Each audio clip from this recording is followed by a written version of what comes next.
আসসালামু আলাইকুম রহমতুল্লাহি বারাকাতুহু। আশা করি সবাই ভালো আছেন। আলহামদুলিল্লাহ আমিও ভালো আছি। আজকে আপনাদের সামনে একটি নতুন ভিডিও নিয়ে উপস্থিত হলাম। আশা করি আপনাদের কাছে ভিডিওটা ভালো লাগবে।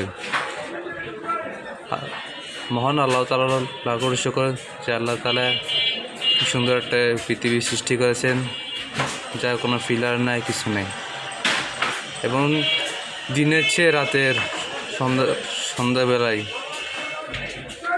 আল্লাহ তাআলার অসীম নিয়ামত যে আল্লাহ তাআলা এক দৃশ্য দেখায়, এটা কত সুন্দর। আশা করি আপনাদের কাছে দৃশ্যটা ভালো লাগবে। দেখেন ভাই, কি সুন্দর আকাশ, জমি, নদী, সব কিছু অপূর্ব আল্লাহ তাআলার নিয়ামত। আল্লাহ তাআলা যদি সৃষ্টি না করতো তাহলে কিছু দেখতে পারতাম না আমরা। তা আল্লাহ শুকর যে আল্লাহ তাআলা রব্বুল আলামিন এত একটা সুন্দর পৃথিবী সৃষ্টি করেছেন, যার কোনো আকার নেই, নিরাকার। কি সুন্দর মেঘ, আসমান, জমি।